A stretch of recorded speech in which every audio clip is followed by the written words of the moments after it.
अस्सलाम वालेकुम वरहमतुल्लाहि वबरकातुह।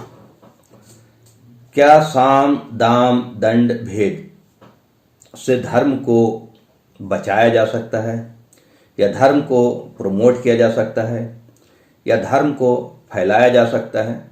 हरगिज़ नहीं। ये बहुत बड़ी बात है, चूँकि धर्म बहुत ऊंची चीज़ है, बहुत बड़ी चीज़ है।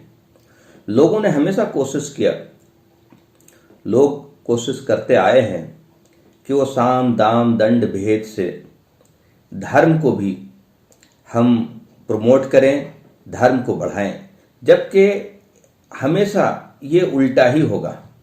ये साम दाम दंड भेद करने वाले जो भी अगर धर्म में वो इस्तेमाल करते हैं तो ये हमेशा उल्टा पड़ेगा। क्योंकि धर्म जो है, धर्म तो बहुत बड़ी चीज़ है।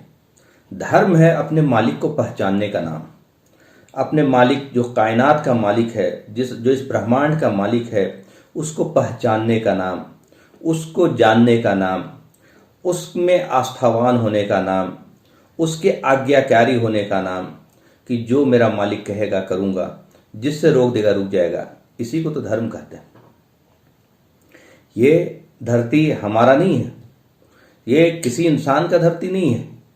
नहीं तो बड़े बड़े राजा अपना किला नहीं छोड़ के जाते, कोई ताजमहल छोड़ के नहीं जाता, कोई बड़ा बड़ा बंगला नहीं छोड़ के जाता, कोई बड़ी बड़ी प्रेसिडेंटशिप नहीं छोड़ के जाता। एक दिन सब को लौटना है, सब लौट रहे हैं। तो धर्म कहते हैं ईश्वर की, अल्लाह की आज्ञाकारी होने को। यही कुरान भी डिफाइन करता है। कुरान कहता है धर्म के बारे में कि धर्म क्या है? अतिउल्लाह, इताअत करो अल्लाह की, उस रब की, उस मालिक की जो इस कायनात का, जो इस ब्रह्मांड का मालिक है, परमेश्वर है, उसी की इताअत करो। यही है धर्म। वो जिससे कहता है करने को करो, जिससे रोक देता है रुक जाओ। वो बुरे कर्मों से रोकता है, अच्छे बातों का हुक्म देता है। वो कहता है झूठ मत बोलो, धोखा मत दो, चोरी मत करो, जिना मत करो, कत्ल मत करो, माँ बाप के साथ अच्छे सलूक करो, भाई बहनों के साथ अच्छे सलूक करो, कम मत तौलो, कम मत नापो, जुआ मत खेलो, शराब मत पियो, सारी बुरी फहाशी के काम मत करो, बुरे कामों से रुक जाओ। और एक मालिक के अलावा किसी और को मालिक ना कहो, उसी की सजदा करो, उसी की बंदगी इख्तियार करो। इसी बात को समझाने के लिए मालिक ने हमेशा से इस धरती पे दूतों को भेजा, रसूलों को भेजा, ताकि लोगों को बताया जा सके कि मालिक है कौन, उसका डिफिनेशन क्या है, उसका परिचय क्या है, तुम उसको कैसे पहचानोगे, मालिक को पहचानने का तरीका क्या होगा, उसका डिफिनेशन क्या होगा। लोगों ने हमेशा इस धरती पे अपने मनमर्जी के खुदा बनाए। बहुत सारे लोग ऐसे हैं जो खुद खुदा बन बैठे हैं। बहुत सारे ऐसे लोग हैं जिन्होंने खुदाई की दावा किया।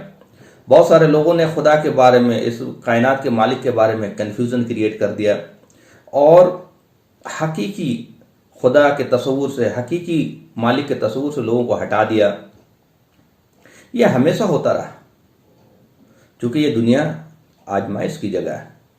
तो अल्लाह को ये मालूम है कि लोग भटकेंगे राह से, चूँकि ये दुनिया आजमाइश की जगह। तो इसीलिए मालिक ने हमेशा से नबियों को, दूतों को, रसूलों को भेजते रहे।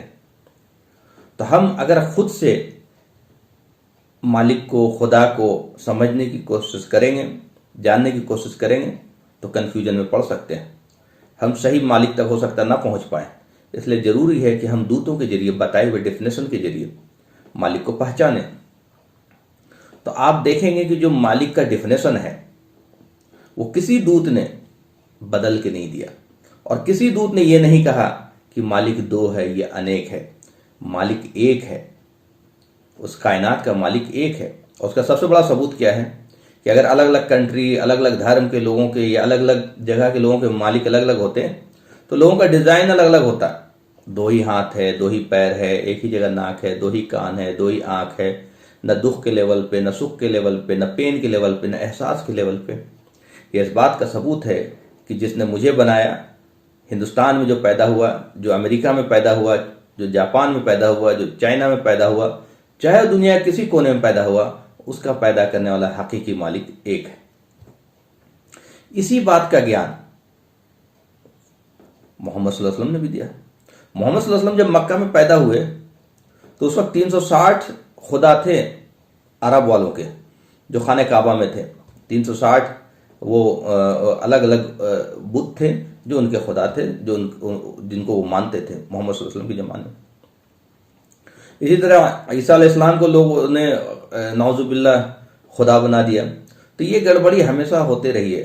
मोहम्मद सल्लल्लाहु अलैहि वसल्लम जब मक्का में आए हैं, जब उनको रसूल बनाया गया है, तो उनसे पूछा गया कि भाई वो अल्लाह कौन है जिनके बारे में आप बता। उन्होंने बताना शुरू किया कि हमारा मालिक एक है, क्योंकि धर्म का बेसिस यही है कि हमारा मालिक एक है और उसी की उपासना, उसी की वंदना, उसी की इताअत, उसी की फरमाबरदारी, उसी की आज्ञाकारी, उसी की सजदा, उसी की तारीफें, उसी की हम्द। यही चीज़ मोहम्मद सल्लल्लाहु अलैहि वसल्लम ने बताया। तो उनसे पूछा गया कि मालिक कौन है, उसका परिचय क्या है, कैसे पहचाने, डिफिनेशन क्या है। तो कुरान में सूरह इखलास में अल्लाह ताला ने खुद को डिफाइन किया और उनसे कहा मोहम्मद सल्लल्लाहु अलैहि वसल्लम को, जो पहला डिफिनेशन आता है बिस्मिल्लाहिर्रहमानिर्रहीम, उसमें कहा गया कुल हुवल्लाहु अहद, कहिए वो मालिक अहद है, एक है, दो नहीं है, अनेक नहीं है। अल्लाहु समद, वो बेनियाज है, आत्मनिर्भर है, एब्सोल्यूट है, इटर्नल है। लम यलिद वलम यूलद, नाइदर बिगट्स नॉर बिगॉटन, न वो किसी से जना गया है न उससे कोई जना जाता है। ये ऐसा लिटमस टेस्ट है कि इसमें कोई भी इंसान जो दुनिया में इस धरती पे कदम रखा हो, जिसने जीवन पाई हो और मृत्यु पाया हो और इंसानी शकल सूरत हो, वो अजन्मा नहीं हो सकता। उसने जीवन पाई और मृत्यु हुआ। वो मालिक बियॉन्ड इमेजिनेशन है, बियॉन्ड परसेप्शन है, बियॉन्ड कंप्रहेंशन है, परिकल्पना से ही बाहर है। उसको किसी ने देखा नहीं, अन्ना वो धरती पे कभी आया, अन्ना ये उसके शान के लायक है कि वो धरती पे आया, क्योंकि वो इतना ताकत वाला है, इतना कुदरत वाला है कि वो हर चीज अर्श पे जहां पे वो है वहां से वो प्लान करता है और वो जो चाहता है वैसे ही दुनिया चलती है और वो अपने दुनिया चला रहा है। इंसानों को फ्री विल दिया हुआ है। अल्लाह ने क्या बुरा है और क्या सही है ये बता दिया दूतों के जरिए। अब इंसान की मर्जी है कि वो गलत चीज़ अख्तियार करता है या सही चीज़ अख्तियार करता है। उसके बेसिस पे उसका हिसाब होगा। तो एक दिन क़यामत आएगी जिस दिन धरती को ख़त्म कर देगा मालिक, और उस दिन सारी आत्माओं को पुनः जीवित किया जाएगा, जिसको पुनर्जन्म कहते हैं। क्योंकि आत्मा तो जीवित है ही है, आत्मा अमर है, आत्मा कभी मरती नहीं, रूह हमेशा जिंदा है। ये शरीर जिस्म बेकार होता है, जिसे दफनाया जाएगा या जलाया जाएगा। तो चूंकि ये जिंदा है तो उसका कुछ होना है, तो सारी रूहें अपनी रब के पास लौटती हैं, सारी आत्मा अपने परमात्मा के पास लौटती हैं। और क़यामत के दिन जिस दिन इस धरती को मालिक ख़त्म कर देगा, सारी रूहों को दोबारा उसके हूबहू शरीर, जैसा शरीर हमारा है हूबहू शरीर मालिक लौटा देगा और हमारे कर्मों का हिसाब होगा। तो जो लोग एक मालिक में यकीन रखते थे कि हमारा मालिक एक है, दो नहीं है, अनेक नहीं है, वो इंसान नहीं है, इंसान कभी भी खुदा नहीं हो सकता, तो बाकी पेड़ पौधे तो छोटे हैं, जानवर तो छोटे हैं, सूरज चांद तो बेजान है, एक परमेश्वर के अलावा, एक अल्लाह के अलावा कोई बचता ही नहीं जिस पे ईमान लाया जाए और जिसको मालिक माना जाए। और आमिलुस सालिहात, जिसने राइचियस डीड की हो, अच्छे अमल किए हो और बुरे अमल से बचे हो, और हक बात की वसीयत की हो और हक बात को तस्लीम किया हो और सब्र किया हो और सब्र की वसीयत की हो, ऐसे ही लोगों का ठिकाना जन्नत होगा। तो बहुत ही आसान है धर्म। दो धर्म का डिफिनेशन किसी भी किताब में नहीं है।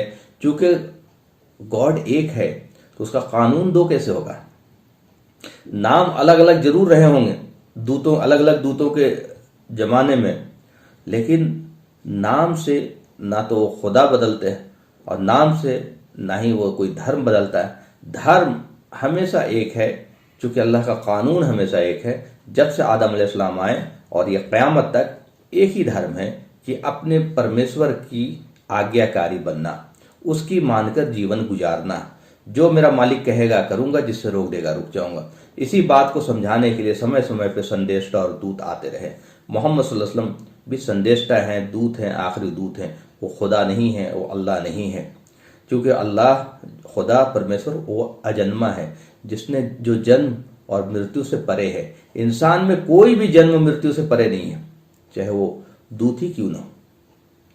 तो ये बात जो धर्म के नाम पे जो कर्म कांड है, जो गलत बातें फैलाई गई है, ये इंसानों को जानना चाहिए। हर इंसान को स्टडी करना चाहिए, गौर व फिक्र करना चाहिए। और आप देखेंगे कि जो मूल बात है सारे ग्रंथों का, चाहे कुरान से पहले इंजील आया, जो न्यू टेस्टामेंट है, बाइबल है, जो तौरात है, ओल्ड टेस्टामेंट है, या फिर आप वेदों में जाएंगे, वो एक ही ईश्वर का तस्वूर है, दो का नहीं है, हो ही नहीं सकता। और सेम बात स्वामी दयानंद सरस्वती अपनी किताब सत्यार्थ प्रकाश के चैप्टर 1 में नेम्स ऑफ गॉड में हूबहू यही बात कहते हैं कि उस परम कल्याणकारी परमेश्वर जो है वो एक है, और उसका बाकी जितने भी नाम हैं वो उसके सिफात हैं, एट्रीब्यूट्स हैं। सेम चीज़ कुरान में आता है कि वो एक है अल्लाह, और उसके बाकी जितने भी नाम हैं, अर्रहमान, अर्रहीम, अल करीम, अल खालिक, उसके सिफात हैं, एट्रीब्यूट्स हैं। ये सभी को स्वामी दयानंद सरस्वती की चैप्टर 1 बहुत ही गौर से पढ़ना चाहिए, नेम्स ऑफ गॉड।